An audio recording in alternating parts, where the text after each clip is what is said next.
Hello everyone, എല്ലാവർക്കും നമസ്കാരം. എല്ലാവർക്കും AZB അക്കാഡമിയിലേക്ക് സ്വാഗതം. നിങ്ങളെല്ലാവരും പ്രതീക്ഷിച്ചിരുന്നിട്ടുണ്ടായിരുന്ന നമ്മുടെ IBSAയുടെ ഇൻ്റർവ്യൂവിൻ്റെ ഡേറ്റ് ഇതാ വന്നിട്ടുണ്ട്.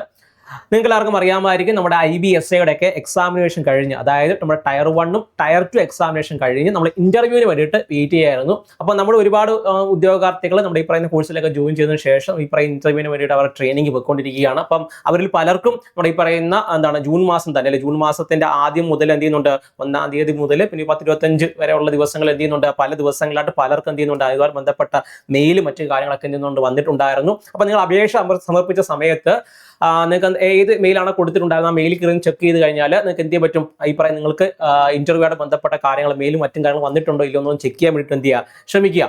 ഓക്കെ, അപ്പോൾ നമ്മൾ ഈ പറയുന്ന ഇന്റർവ്യൂയോട് ബന്ധപ്പെട്ട എങ്ങനെയൊക്കെ പഠിക്കണം, എന്തൊക്കെയാണ് പഠിക്കേണ്ടത്, ഏതൊക്കെ ചോദ്യങ്ങൾ പ്രാക്ടീസ് ചെയ്ത് പോകണം എന്നുള്ളതിന് ബന്ധപ്പെട്ട് ഒരുപാട് വീഡിയോ നമ്മൾ ചെയ്തിട്ടുണ്ടായിരുന്നു. ഓക്കെ, അപ്പോൾ നമുക്ക് ഈ പറഞ്ഞ SAയുടെ ഇന്റർവ്യൂ ബന്ധപ്പെട്ട് വളരെ കുറച്ച് കാര്യം നമുക്ക് എന്ത് ചെയ്യും ഈ വീഡിയോയിൽ നോക്കി പോകാം. ഓക്കെ, ആദ്യം തന്നെ നിങ്ങൾക്ക് എല്ലാവർക്കും അറിയാവുന്നത് പോലെ തന്നെ IBയുടെ ഒരു സെലക്ഷൻ പ്രോസസ് എന്ന് പറയുന്നത് ആദ്യം തന്നെ എന്ത് കാണും, ഒരു ടയർ 1 എക്സാം കാണും. അത് പാസ്സായിട്ടുള്ളവരായിരിക്കും നിങ്ങൾ. ടയർ 2 കാണും. ടയർ 2 നിങ്ങൾ പാസ്സായി കാണും. അതിനുശേഷമാണ് ടയർ 3 വരുന്നത്. പ്രധാനമായിട്ടും നിങ്ങളുടെ ഈ പറയുന്ന ടയർ 1ന്റെയും ടയർ 3യുടെയും കൂടെ പെർഫോമൻസിനെ അടിസ്ഥാനപ്പെടുത്തിയായിരിക്കും നിങ്ങളുടെ ഈ പറയുന്ന റാങ്ക് ലിസ്റ്റ് പബ്ലിഷ് ചെയ്യുകയും അതേപോലെ തന്നെ അല്ലെ ഈ പറയുന്ന രീതിയിൽ എന്താണ് അവസാനത്തെ ലിസ്റ്റ് പബ്ലിഷ് ചെയ്യാൻ നിന്ന് ആളുകൾ എടുക്കുകയും ചെയ്യുന്നത്. അത് നിങ്ങൾക്ക് എല്ലാവർക്കും അറിയാമെന്ന് വിശ്വസിക്കുകയാണ്. പ്രധാനമായിട്ട് അത് കൊടുത്തിട്ടുണ്ടായിരുന്നു. One of the base of performance nomination of the marks tier 1 candidate would be short list for tier 3 interview at 5 times the number of vacancies subject to condition that the candidate secure minimum qualifying marks 20 out of 50 in the tier 2 examinations. അതായത് ഏറ്റവും minimum qualifying marks ഒക്കെ tyre 2 മേടിച്ചാൽ മതി. പ്രധാനമായിട്ടും നിങ്ങളെ tyre 3യിലേക്ക് വിളിക്കാൻ വേണ്ടി പോകുന്നത് നിങ്ങളുടെ ഈ പറയുന്ന ടയർ 1ഉമായിട്ട് ബന്ധപ്പെട്ട ടയർ 1ന് എത്രത്തോളം മാർക്ക് മേടിച്ചു എന്നുള്ള അടിസ്ഥാനപ്പെടുത്തിയായിരിക്കും നിങ്ങൾ എന്ത് ചെയ്യുന്നത്, ലിസ്റ്റിൽ വരുമോ ഇല്ലയോ എന്നൊക്കെ എന്ത് ചെയ്യും പ്രധാനമായിട്ട് തീരുമാനിക്കാൻ വേണ്ടിയിട്ട് പോകുന്നത് എന്നുള്ളതാണ്. ഓക്കെ, അപ്പം പൊതുവേ ഒരു ഇന്റർവ്യൂവിന് വേണ്ടിയിട്ട് പോകുന്ന അല്ലെങ്കിൽ പറയാൻ തയ്യാറെടുക്കുന്ന ഒരു ഉദ്യോഗാർത്ഥിയെ സംബന്ധിച്ച് അല്ലെ അവൻ അറിഞ്ഞിരിക്കേണ്ട വളരെ ബേസിക് ആയിട്ടുള്ള കുറച്ച് കാര്യങ്ങളുണ്ട്. ഓക്കെ, അതായത് നിങ്ങൾക്ക് എല്ലാവർക്കും അറിയാം, ആദ്യം തന്നെ ടയർ 1 എക്സാമിനേഷൻ ഉണ്ടാകുക. ടയർ 1 100 മാർക്കിനാണുള്ളത്, 1 മണിക്കൂറാണ്. ടയർ 2 എന്ന് പറയുന്ന 50 മാർക്കിനാണ്, 1 മണിക്കൂറാണുള്ളത്. ടയർ 2 എന്ന് പറയുന്ന ടയർ 3 എന്ന് പറയുന്ന ഇന്റർവ്യൂ ആണ്, അല്ലെങ്കിൽ പേഴ്സണാലിറ്റി ടെസ്റ്റ് ആണ്. അത് ഏകദേശം 50 മാർക്കിനായിരിക്കും ഉണ്ടാവുക. ഓക്കെ, അപ്പോൾ ഇന്റർവ്യൂ എന്ന് പറയുന്നത് നിങ്ങൾ ഈ പറയുന്ന പെർഫോമൻസ് അനുസരിച്ചിരിക്കുന്ന ടൈം എന്ന് പറയുന്നത്. ആദ്യം തന്നെ പൊതുവെ ഈ പറയുന്ന ഇന്റർവ്യൂവിനൊക്കെ നിങ്ങൾ ചെന്നിരിക്കുകയാണെങ്കിൽ നിങ്ങൾക്ക് അതിന് മുമ്പായിട്ട് തന്നെ നിങ്ങൾ ആ ഒരു ലോഗിൻ ചെയ്ത് നിങ്ങൾ ഉള്ളിലേക്ക് കയറുകയാണെങ്കിൽ, അത് മെയിൽ വരുന്നതിനകത്ത് തന്നെ ഒരു ലിങ്ക് കാണും. ആ ലിങ്കിലൂടെ നിങ്ങൾ എന്ത് ചെയ്യുക, ഒന്നെങ്കിൽ ലിങ്കിലൂടെ തന്നെ കയറാൻ വേണ്ടി ശ്രമിക്കുക, അല്ലെങ്കിൽ ഈ പറയുന്ന IBയുടെ സൈറ്റിലൂടെ തന്നെ, എനിക്ക് മിനിസ്റ്റർ ഹോം അഫയേഴ്സിന്റെ സൈറ്റിലൂടെ തന്നെ ആണെന്ന് തോന്നുന്നു, അല്ലെങ്കിൽ അപ്ലൈ ചെയ്ത സൈറ്റിലൂടെ തന്നെ ആയിരിക്കും നിങ്ങൾക്ക് ലോഗിൻ ചെയ്യാൻ വേണ്ടി സാധിക്കുക. അത് കയറി കഴിഞ്ഞാൽ ഈ പറയുന്ന രീതി SSQ ഫോംസ് മറ്റു കാര്യങ്ങളൊക്കെ അവൈലബിൾ ആയിരിക്കും. ഓക്കെ, അപ്പോൾ അതുമായിട്ട് ബന്ധപ്പെട്ട കൂടുതൽ വീഡിയോ നമുക്ക് ചെയ്യാൻ വേണ്ടിയിട്ട് സാധിക്കത്തില്ല. SSQ ഫോമായിട്ട് ബന്ധപ്പെട്ട അല്ലെങ്കിൽ ഈ പറഞ്ഞ AF ഫോമായിട്ട് ബന്ധപ്പെട്ട കാര്യങ്ങൾ ചിലപ്പോൾ ചെയ്യാൻ വേണ്ടി സാധിക്കത്തില്ല. കാരണം IBയായിട്ട് ബന്ധപ്പെട്ട കാര്യങ്ങളായതുകൊണ്ട് തന്നെ അത്തരത്തിൽ വീഡിയോ ചെയ്ത് കഴിഞ്ഞാൽ എന്ത് ചെയ്യാൻ പറ്റും, ചിലപ്പോൾ ആ ഒരു വീഡിയോ നമുക്കത് പബ്ലിഷ് ചെയ്യാൻ വേണ്ടി സാധിച്ചു എന്ന് വരില്ല. അപ്പോൾ അതിന് മുമ്പായിട്ട് ചിലപ്പോൾ യൂട്യൂബ് അത് റിമൂവ് ചെയ്യാൻ സാധ്യതയുണ്ട്. ഓക്കെ, അപ്പോൾ അതുകൊണ്ടാണ് അതിനെ ബന്ധപ്പെട്ട കൂടുതൽ കാര്യങ്ങൾ പറയാൻ വേണ്ടി സാധിക്കാത്തത്. ഓക്കെ, അതേപോലെ തന്നെ ആദ്യമായിട്ട് ഒരു ഇന്റർവ്യൂവിന് കയറുന്ന സമയങ്ങളിൽ നമ്മൾ നേടേണ്ടി വരുന്ന കുറച്ച് സെറ്റ് ഓഫ് ക്വസ്റ്റ്യൻസ് ഉണ്ട്. ഒന്നെന്ന് പറയുന്നത് നിങ്ങൾ സ്വയം എന്ത് ചെയ്യുക, നിങ്ങളെ ഇൻട്രൊഡ്യൂസ് ചെയ്യുക എന്നുള്ളതാണ്. അതായത് നമുക്ക് സ്വന്തം സ്വയം ഒരു ധാരണയില്ലാത്ത പക്ഷം നമുക്ക് എന്ത് ചെയ്യാൻ പറ്റത്തില്ല, ഇൻട്രൊഡ്യൂസ് ചെയ്യാൻ. നമ്മൾ എവിടെ നിന്ന് പഠിച്ചു വരുന്നു, നമ്മുടെ എവിടെയാണ് വീട്, നമ്മുടെ വീട്ടിൽ ആരെല്ലാം ഉണ്ട്, എന്തൊക്കെ ഡിഗ്രി അല്ലെങ്കിൽ എന്തൊക്കെ ക്വാളിഫിക്കേഷൻസ് നമ്മൾ എന്ത് ചെയ്യുന്നത് പെർസ്യൂ ചെയ്തിട്ടുണ്ടായിരുന്നത്, നമ്മൾ ആരാണ് എന്നുമായി ബന്ധപ്പെട്ട ബേസിക് കാര്യങ്ങൾ നമ്മൾ എന്ത് ചെയ്യണം, അറിഞ്ഞിരിക്കണം. രണ്ടാമത്തെന്ന് പറയുന്നത് അക്കാഡമിക് നോളജ്. അതായത് ഈ പറയുന്നത് നിങ്ങൾ ഏത് വിഷയമാണ് പഠിച്ചത്, അല്ലെങ്കിൽ +2 കഴിഞ്ഞിട്ടായിരിക്കും വരുന്നത്, ചില ഡിഗ്രി കഴിഞ്ഞിട്ടായിരിക്കും വരുന്നത് അല്ലേ. അപ്പം നിങ്ങൾ പഠിച്ച എന്തുകൊണ്ട് ആ ഒരു സബ്ജക്ട് തിരഞ്ഞെടുത്തു, എന്തായിരുന്നു സബ്ജക്റ്റോട് മനസ്സിലാക്കിയിട്ടുണ്ടായിരുന്നത് എന്നുള്ള കാര്യങ്ങളൊക്കെ എന്ത് ചെയ്യുക, ചോദിക്കാനുള്ള സാഹചര്യം എന്ത് ചെയ്യുന്നുണ്ട് അവിടെ ഉണ്ട് എന്നുള്ളതാണ്. മൂന്നാമത് പറയുന്നത് നിങ്ങൾ എവിടെ നിന്ന് വരുന്നു, ഏത് ഏരിയയിൽ നിന്ന് നിങ്ങൾ വരുന്നു എന്നുള്ളതാണ്. അതായത് ചിലപ്പോൾ കൊല്ലത്ത് നിന്ന് വരുന്നവർ കാണും, ചിലപ്പോൾ പത്തനംതിട്ടയിൽ നിന്ന് വരുന്നവർ കാണും, ചിലപ്പോൾ കോഴിക്കോട് മലപ്പുറം ഭാഗങ്ങളിൽ നിന്ന് വരുന്നവർ കാണും, ചിലപ്പോൾ നമ്മുടെ കണ്ണൂരിൽ നിന്ന് വരുന്ന ആളുകൾ കാണും അല്ലെ. അപ്പം നിങ്ങളുടെ സ്പെസിഫിക് ലൊക്കാലിറ്റിയെ ബന്ധപ്പെട്ട അതിനകത്ത് ഇപ്പോൾ എന്തെങ്കിലും ഇമ്പോർട്ടൻസ് ഉണ്ടോ, ഉണ്ടെങ്കിൽ എന്താണ് ഇമ്പോർട്ടൻസ്, ചരിത്രപരമായിട്ടുള്ള പ്രാധാന്യം ഉണ്ടെങ്കിൽ അതൊക്കെ എന്തെല്ലാമാണ്, അല്ലെങ്കിൽ ഈ പറയുന്ന സിഗ്നിഫിക്കൻസ് എന്തെങ്കിലും മറ്റു രീതിയിൽ ഉണ്ടെങ്കിൽ, ഇപ്പോൾ പറയുന്ന ചീഫ് മിനിസ്റ്റേഴ്സോ MLAസോ ഈ പറയുന്ന നമ്മളിപ്പം വന്നിട്ടുണ്ടായിരുന്ന ഏതെങ്കിലും മിനിസ്ട്രീസിൽ അല്ലെങ്കിൽ പറയുന്ന രീതിയിൽ ഇപ്പം പുതുതായിട്ട് വന്നിട്ടുണ്ടായിരുന്ന നമ്മുടെ നിയമസഭയിലേക്ക് അങ്ങനെ തിരഞ്ഞെടുക്കപ്പെട്ട MLAമാർ ആരെങ്കിലും ഉണ്ടോ, അല്ലെങ്കിൽ പറയുന്ന മന്ത്രിമാരായിട്ടുണ്ടായിരുന്ന ആരെങ്കിലും ഉണ്ടോ എന്നൊക്കെ എന്ത് ചെയ്യാൻ ഒന്ന് നോക്കി വെക്കാൻ വേണ്ടിയിട്ട് ശ്രമിക്കുക. നാലാമത്തെ പറഞ്ഞ IB റിലേറ്റഡ് ആയിട്ടുള്ള കാര്യങ്ങൾ അല്ലെ, ഇന്റലിജൻസ് ബ്യൂറോയിലേക്കാണ് നമ്മൾ പോകുന്നത്. അപ്പോൾ അതുകൊണ്ട് തന്നെ IB റിലേറ്റഡ് ആയിട്ടുള്ള ചോദ്യങ്ങൾ, എന്താണ് IB എന്തിന് കീഴിൽ വരുന്നു, അത് ബന്ധപ്പെട്ട രഹസ്യാന്വേഷണ സംഘടനകൾ ഏതെല്ലാമാണ്, ലോകത്തിൽ തന്നെ പ്രധാനപ്പെട്ട രഹസ്യാന്വേഷണ സംഘടനകൾ ഏതെല്ലാമാണ് എന്നുള്ള കാര്യങ്ങളൊക്കെ എന്ത് ചെയ്യുക, ഒന്ന് പഠിച്ചു വെക്കാൻ വേണ്ടി ശ്രമിക്കുക. അതേപോലെ തന്നെ ഈ പറയുന്ന എന്തുകൊണ്ട് അല്ലെ കരിയർ ചോയ്സ് പ്രധാനമായിട്ടും ചോദിക്കുന്ന മേഖലയാണ്. അതായത് നിങ്ങൾ എന്തുകൊണ്ട് ഈ മേഖല തിരഞ്ഞെടുക്കുന്നു, എന്തുകൊണ്ട് മറ്റു മേഖലകളിലേക്ക് പോയില്ല എന്നുള്ള ചോദ്യങ്ങൾ എന്ത് ചെയ്യാം, അഭിമുഖീകരിക്കേണ്ടതായിട്ട് വരും. അതേപോലെ തന്നെ വളരെ പ്രധാനപ്പെട്ട ഒരു കാര്യമാണ് നിങ്ങൾ സിറ്റുവേഷൻ എങ്ങനെ ഹാൻഡിൽ ചെയ്യുന്നുള്ളത് അല്ലെ. സിറ്റുവേഷനെ ബന്ധപ്പെട്ട ഒരു സിറ്റുവേഷൻ ടാസ്ക് നിങ്ങൾക്ക് എന്ത് ചെയ്യും തരുന്നതായിരിക്കും. അതായത് situation based situation based questions എന്ത് ചെയ്യും നിങ്ങൾ അഭിമുഖീകരിക്കേണ്ടതായിട്ട് വരും. അതായത് ഒരു പ്രധാനപ്പെട്ട വളരെ ടഫായിട്ടുള്ള സിറ്റുവേഷൻ നിങ്ങളുടെ മുന്നിലേക്ക് തന്നതിന് ശേഷം നിങ്ങൾ അതിനോട് എങ്ങനെ റെസ്പോണ്ട് ചെയ്യുന്നുള്ള എന്ത് ചെയ്യുന്ന ഒരു ചോദ്യം പൊതുവെ നിങ്ങളിലേക്ക് വരാം. അതായത് അതായത് നിങ്ങളൊരു ഓപ്പറേഷന് വേണ്ടി പോവുകയാണ്, നിങ്ങളുടെ മുന്നിലേക്ക് നിങ്ങൾ ഓപ്പറേഷന് വേണ്ടി പോകുന്ന വളരെ ക്രിട്ടിക്കലായിട്ട് ഓപ്പറേഷനാണ്. ഓപ്പറേഷന് വേണ്ടി പോകുന്ന സമയങ്ങളിലായിരിക്കും നിങ്ങൾ എന്ത് ചെയ്യുന്നത്, നിങ്ങൾ ആരാണ്, നിങ്ങളൊരു ഇന്ത്യൻ ഏജന്റ് ആണെന്നൊക്കെ പറയുന്ന രീതിയിൽ എന്ത് ചെയ്യുന്ന ഒരാൾ അതിനെ അറിയുന്നു. അപ്പോൾ അങ്ങനെ അറിഞ്ഞു കഴിഞ്ഞാൽ നിങ്ങൾ ഓപ്പറേഷനിലേക്ക് തന്നെ നിങ്ങൾ കോൺസെൻട്രേറ്റ് ചെയ്യുമോ, അതോ നിങ്ങൾ പറയുന്ന രീതിയിൽ ആ ഒരു അറിഞ്ഞ വ്യക്തിയെ ന്യൂട്രലൈസ് ചെയ്യാനോ അല്ലെങ്കിൽ പറയുന്ന അയാളെ ആ ഒരു എന്താണ് വെളിക്കുള്ള ആളുകൾ അറിയാതിരിക്കാനുള്ള ശ്രമങ്ങൾ നിങ്ങൾ നടത്തുമോ?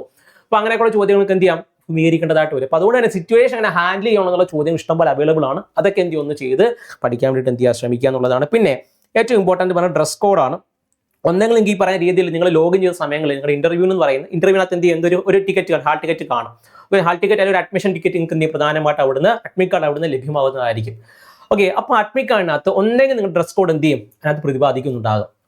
പൊതുവെ ഡ്രസ് കോഡായിട്ട് വരിക എന്ന് പറയുന്നത് പുരുഷന്മാരാണെങ്കിൽ അവർക്ക് എന്ത് ചെയ്യുക, പൊതുവെ അത്ര ലൈറ്റ് ആയിട്ടുള്ള ഒന്നുകിൽ ഒരു ലൈറ്റ് ബ്ലൂ അല്ലെങ്കിൽ ഒരു സാധാരണ ഒരു വൈറ്റ് ഷർട്ടോ അല്ലെങ്കിൽ പറയുന്ന ഒരു ബ്ലാക്ക് പാൻറ്റോ അല്ലെങ്കിൽ പറയുന്ന ഒരു നേവി ബ്ലൂ ഷർട്ടോ അങ്ങനെ ഒരു ബ്ലാക്ക് അല്ലെങ്കിൽ ഒരു ഡാർക്ക് ബ്ലൂ പാൻറ്റോ അങ്ങനെയൊക്കെ ആയിരിക്കും പൊതുവെ വരാറ്. പിന്നെ ടൈ ഓർ കോട്ട് എന്ന് പറയുന്നത് ചിലപ്പം ചില ഇന്റർവ്യൂസിന് എന്ത് ചെയ്യുന്നില്ല, അത് മാൻഡറ്ററി ആയി വരുന്നില്ല. പക്ഷെ എന്നിരുന്നാലും ആളുകൾ അതൊക്കെ ഉപയോഗിക്കുന്നവർ കാണും. അപ്പോൾ പൊതുവെ അങ്ങനെയാണ് വരുന്നത്. പിന്നെ ഒരു പ്രധാനപ്പെട്ട കാര്യം എന്ന് പറയുന്നത് ഒരുപാട് ഡാർക്ക് ആയിട്ടുള്ള ഒരുപാട് കളർഫുൾ ആയിട്ടുള്ള ഷർട്ടുകളൊന്നും ഉപയോഗിക്കാതിരിക്കാൻ വേണ്ടി ശ്രമിക്കുക കേട്ടോ. ഈ പറയുന്ന രീതിയിൽ പല നിറമുള്ളത്, അതേപോലെ തന്നെ ഒരുപാട് ഡാർക്ക് നിറമുള്ള ഒരുപാട് ബ്ലാക്ക് ആൻഡ് ബ്ലാക്ക് ഇട്ടുകൊണ്ട് പോകാതിരിക്കാൻ വേണ്ടി ശ്രമിക്കുക. അതേപോലെ തന്നെ എന്താണ് ഒരുപാട് ചുവപ്പുള്ള നിറം അല്ലെങ്കിൽ ഒരുപാട് നല്ല പച്ച അല്ലെങ്കിൽ പറയുന്നതാണ് ലൂമിസെന്റ് അങ്ങനെയുള്ള ഗ്രീനൊക്കെ ഉണ്ടല്ലോ. അപ്പോൾ അതൊക്കെ ഒന്ന് ഇടാതെ ഇച്ചിരി ലൈറ്റ് ആയിട്ടുള്ള കുറച്ച് നിറങ്ങളുണ്ടല്ലോ, നിങ്ങൾ പ്രധാനമായിട്ട് നെറ്റ് സെർച്ച് ചെയ്ത് കഴിഞ്ഞാൽ നിങ്ങൾക്ക് ലഭിക്കുന്നതായിരിക്കും. അപ്പോൾ അതുപോലെ കോട്ട് തിരഞ്ഞെടുക്കുന്നവരുണ്ടെങ്കിൽ പ്രധാനമായിട്ട് ഈ പറയുന്ന പാൻറ്റിനോടൊക്കെ ചേർന്ന് നിൽക്കുന്ന ഒരു കോട്ടൊക്കെ എന്ത് ചെയ്യാൻ വേണ്ടി പ്രിഫർ ചെയ്യാൻ വേണ്ടിയിട്ട് എന്ത് ശ്രമിക്കുക. സ്ത്രീകളൊക്കെ ആണെങ്കിൽ ഞങ്ങൾ പ്രധാനമായിട്ട് ഒന്നെങ്കിൽ സാരി അല്ലെങ്കിൽ ഈ പറയുന്ന രീതിയിലൊരു ഇച്ചിരി വ്യക്തമായിട്ട് പറയുകയാണെങ്കിൽ എന്ത് ചെയ്യാൻ പറ്റും, നിങ്ങൾക്ക് ഒരു സാരി ഉപയോഗിക്കാം. അല്ലെങ്കിൽ പ്രധാനമായിട്ട് ഒരു ഇന്ത്യൻ സ്റ്റൈലുള്ള ഒരു ഇന്ത്യൻ ഫോർമൽസ് അല്ലെങ്കിൽ ഒരു വെസ്റ്റേൺ ഫോർമൽസ് നിങ്ങൾക്ക് എന്ത് ചെയ്യാൻ പറ്റും, ഇന്റർവ്യൂവിന് പോകുന്ന സമയങ്ങളിൽ എന്ത് ചെയ്യാൻ പറ്റും, ഉപയോഗിക്കാൻ വേണ്ടിയിട്ട് സാധിക്കുന്നതായിരിക്കും. അതേപോലെ ഒരുപാട് ബ്രൈറ്റ് ആയിട്ടുള്ള സംവിധാനങ്ങൾക്ക് ഉപയോഗിക്കാതിരിക്കാൻ വേണ്ടി ശ്രമിക്കുക. കുറച്ച് ലൈറ്റ് ആയിട്ടുള്ളത് കംഫോർട്ടബിൾ ആയിട്ടുള്ള ഡ്രസ്സുകൾ ഒരുപാട് ഫിറ്റ് അല്ലാത്ത കംഫോർട്ടബിൾ ആയിട്ടുള്ള ഡ്രസ്സ് നിങ്ങൾക്ക് എന്ത് ചെയ്യാൻ അവിടെ ഉപയോഗിക്കാൻ വേണ്ടി സാധിക്കുന്നതായിരിക്കും. അതൊക്കെ എന്ത് ഒന്ന് ചെക്ക് ചെയ്യാൻ വേണ്ടിയിട്ട് എന്ത് ചെയ്യുക, ശ്രമിക്കുക എന്നുള്ളതാണ്. അതെന്ന് പറയുന്നത് പ്രധാനമായിട്ടും നിങ്ങളുടെ ആ ഒരു അഡ്മിറ്റ് കാർഡിനകത്ത് എന്ത് ചെയ്യും, പ്രധാനമായിട്ട് അതുമായിട്ട് ബന്ധപ്പെട്ട കാര്യങ്ങൾ എന്ത് ചെയ്യും, അത് പ്രതിപാദിക്കുന്നതായിരിക്കും. പിന്നെ ഷൂസ് എന്ത് ചെയ്യും, ഉപയോഗിക്കുന്നത് നന്നായിരിക്കും കേട്ടോ. ഷൂസ് ഉദ്ദേശിക്കുന്നത് നമ്മൾ സാധാരണ ഷൂസ് അല്ല, ഈ പറയുന്ന രീതിയിൽ ഫോർമൽ ഷൂസ് ഒക്കെ എന്ത് ചെയ്യുക, ഫോർമൽ ഷൂസ് എന്ത് ചെയ്യുക ഉപയോഗിക്കാൻ വേണ്ടിയിട്ട് എന്ത് ചെയ്യുക ശ്രമിക്കുക. ഇത്രയും കാര്യങ്ങളാണ്. പിന്നെ കറണ്ട് അഫയേഴ്സിൽ ബന്ധപ്പെട്ട കാര്യങ്ങൾ പ്രധാനമായിട്ട് ദ ഹിന്ദു പോലെ പത്രങ്ങളൊക്കെ എന്തെങ്കിലും ഉണ്ടെങ്കിൽ എന്ത് ചെയ്യുക, അതിന് മുമ്പായിട്ട് ഇതൊക്കെ വായിച്ച് പോകുന്നത് പരീക്ഷയ്ക്ക് ഒരുപാട് ഉപകാരപ്രദമായിരിക്കും.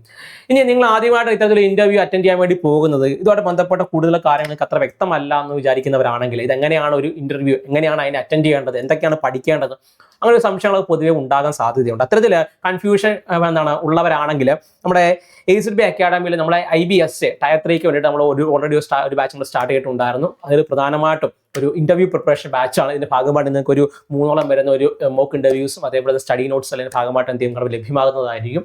ഇതിനകത്ത് നിങ്ങൾക്ക് എന്ത് ചെയ്യാൻ പറ്റും, ഈ കറണ്ട് അഫയേഴ്സുമായിട്ട് ബന്ധപ്പെട്ട വളരെ റീസെന്റ് ആയിട്ട് നടക്കുന്ന ഇൻസിഡൻസും അതുമായിട്ട് ബന്ധപ്പെട്ട് നടക്കുന്ന ക്ലാസ്സുകളും അതിനൊക്കെ നോട്ട്സും മറ്റു അതേപോലെ തന്നെ നിങ്ങൾക്ക് എന്ത് ചെയ്യാൻ പറ്റും, ഇന്റർവ്യൂ സെഷൻസ് ഒക്കെ എന്ത് ചെയ്യുന്നത് പ്രൊവൈഡ് ചെയ്യുന്നതായിരിക്കും.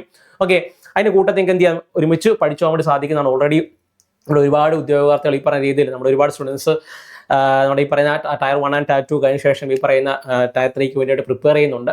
അപ്പോൾ നിങ്ങൾക്ക് എന്ത് ചെയ്യും, ആ ഒരു ബാച്ചിലേക്ക് ജോയിൻ ചെയ്ത് എന്ത് ചെയ്യും, ഒരുമിച്ച് പഠിച്ചു പോകാൻ വേണ്ടിയിട്ട് എന്താണ് സാധിക്കുന്നതാണ് കേട്ടോ. അപ്പോൾ എന്തെങ്കിലും ഡൗട്ട് നമ്മുടെ ബാച്ചുമായിട്ട് ബന്ധപ്പെട്ട് എങ്ങനെയാണ് ക്ലാസ്സുകൾ മറ്റു കാര്യങ്ങൾ പോകുന്നത്, എങ്ങനെയാണ് ഇന്റർവ്യൂ സെഷൻസ് പോകുന്നത്, സംശയങ്ങളും മറ്റു കാര്യങ്ങളും ഉണ്ടെങ്കിൽ എന്ത് ചെയ്യാം, നിങ്ങൾക്ക് താഴെ കാണുന്ന വിളിച്ച് എന്ത് ചെയ്യാം, കോൺടാക്ട് ചെയ്ത് കഴിഞ്ഞാൽ അതുമായി ബന്ധപ്പെട്ട കൂടുതൽ കാര്യങ്ങൾ എന്ത് ചെയ്യും വ്യക്തമാക്കി തരുന്നതായിരിക്കും. അപ്പോൾ ടെൻഷൻ അടിക്കേണ്ട യാതൊരു ആവശ്യകതയില്ല. വളരെ പോസിറ്റീവായിട്ട് വളരെ കോൺഫിഡൻ്റ് ആയിട്ട് തന്നെ ഇതിലേക്ക് എന്ത് അപ്രോച്ച് ചെയ്യാൻ വേണ്ടി ശ്രമിക്കുക.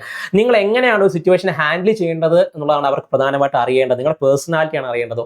അല്ലാതെ നിങ്ങൾ ഈ പറയുന്ന രീതി തീവ്രവാദിയാണെന്നുള്ളതോ അല്ലെങ്കിൽ ഈ പറയുന്ന രീതിയിൽ നിങ്ങൾക്ക് ഒരു ഇത്രയും ഭയങ്കര ബുദ്ധി ഉണ്ടോ എന്നുള്ളതിൽ പ്രധാനമായിട്ട് ശ്രദ്ധിക്കാൻ വേണ്ടി പോകുന്നു. പിന്നെ ഒരു IBSAയുടെ ഒരു പരീക്ഷയാണ്. അപ്പോൾ അതുകൊണ്ട് അതിനൊരു നിങ്ങളൊരു UPSC ലെവലിനപ്പുറത്തേക്കുള്ള ഒരു സംഭവം ചിലപ്പോൾ ഉണ്ടായെന്ന് വരത്തില്ല. പക്ഷെ നല്ല സ്റ്റാൻഡേർഡ് എന്തായാലും ഇന്റർവ്യൂവിനകത്ത് കാണും. നല്ല സ്റ്റാൻഡേർഡ് പ്രധാനമായിട്ട് IB മെയിൻറ്റെയിൻ ചെയ്യുന്നതായിരിക്കും എല്ലാ എക്സാമിനേഷനകത്ത്. ഇപ്പോൾ ACA ആയാലും SA ആയാലും അവർ എന്ത് ചെയ്യും, അതേ സ്റ്റാൻഡേർഡ് അവർ മെയിൻറ്റെയിൻ ചെയ്യും. അപ്പോൾ അത് ബന്ധപ്പെട്ട ചോദ്യങ്ങൾ ഉണ്ടാവും. പേടിക്കേണ്ട ആവശ്യമൊന്നുമില്ല. വളരെ കോൺഫിഡൻ്റ് ആയിട്ട് നല്ല വൃത്തിയായിട്ട് പ്രിപ്പറേഷൻ ചെയ്ത് പോയി കഴിഞ്ഞാൽ തീർച്ചയായിട്ടും എന്ത് ചെയ്യാൻ പറ്റും, നിങ്ങൾക്ക് വളരെ കോൺഫിഡൻ്റ് കൂടി തന്നെ എന്ത് ചെയ്യാൻ പറ്റും, അത് ക്രാക്ക് ചെയ്യാൻ വേണ്ടി സാധിക്കുന്നതായിരിക്കും.